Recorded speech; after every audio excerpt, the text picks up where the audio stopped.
Morevna Project presents. Pepper&Carrot is an animated adaptation of a comic by the French artist David Revoy. David is the original author of the comic, and our team is producing an animated version.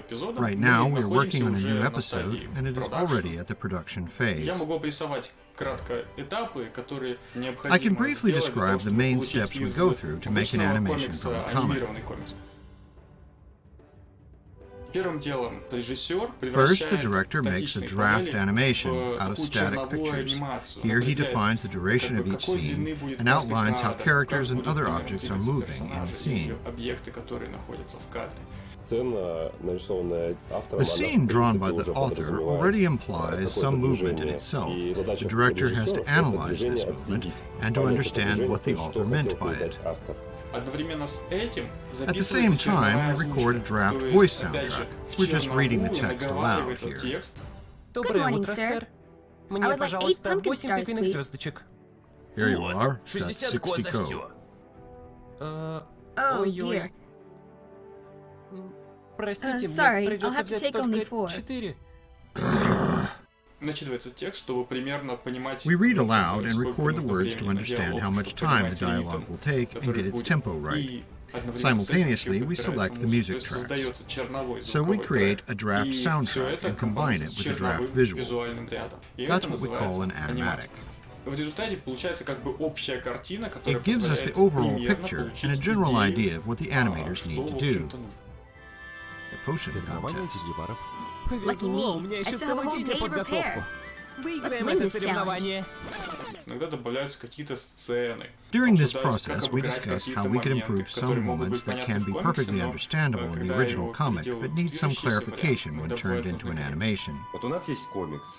So, we have the comic, and in fact, it has already been directed by the author, right? The artist drew all of these panels and arranged them on the page. However, while transforming all of this into an animated sequence, I see that some of these scenes need something in between, which will connect the previous scene with the next one. That's why sometimes I'm thinking about how to improve the sequence by adding new elements or even whole shots.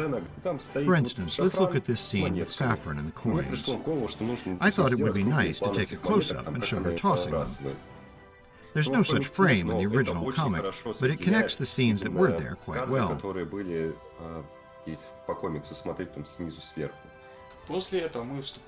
When the animatic is ready, we step into the production phase. As director of this episode, I have the whole picture in my head and know how every single scene works. Once all the scenes are arranged into the animatic, I start assigning the tasks to the painters and animators.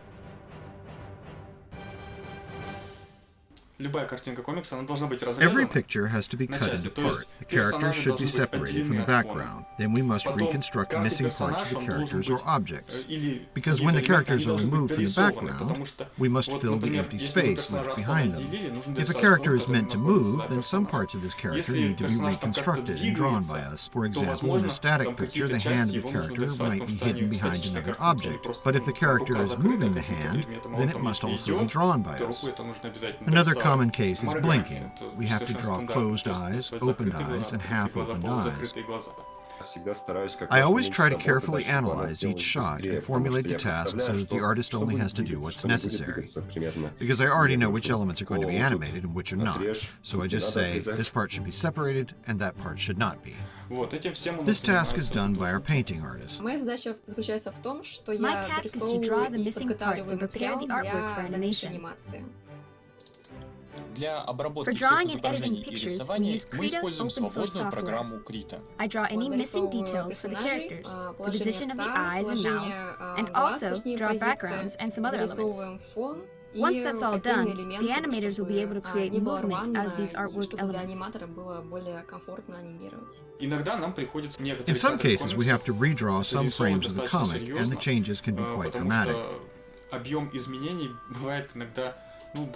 Sometimes we can even change the lighting or composition of the frame. For instance, in the 6th scene... Sorry, I'll have to take only 4.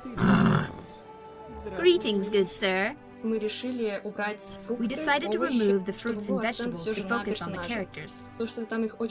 There were too many details and the scene was overloaded. So we redesigned the composition and extended the background to take a panoramic shot. Of course, it was very important to keep the original author's style and make it fit with all the other drawings. At the next stage, we import all the artwork into Blender. We have to arrange all the pieces correctly and put everything in place and link all the parts to the bones. This work is done by a rigger. In this project, we have the same person responsible for assembling scenes and rigging.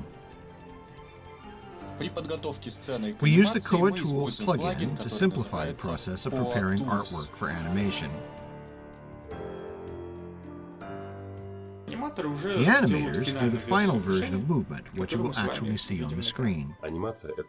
The animation is the most time-consuming phase. Here we concentrate on creating the actual movement. We have to make sure it looks good. The movement should fulfill the director's idea and fit the tempo and composition defined in the animatic. The animator develops the main movement with all necessary details.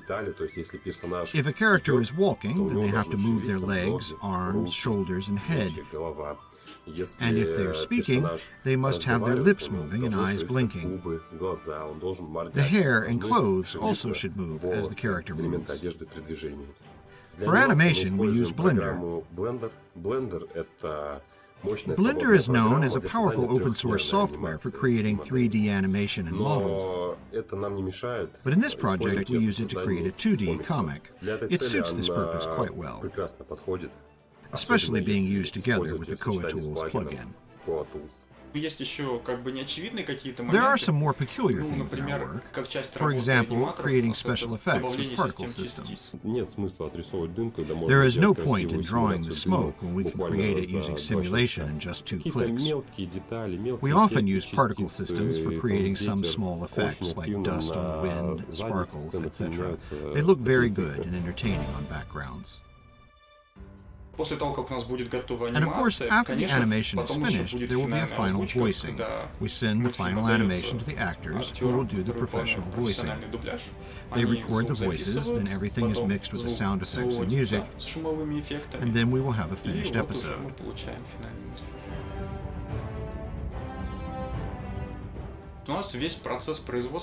Our production process is completely transparent. There is a link in the description of this video which points to our list of tasks. You can open it and see what we are currently working on.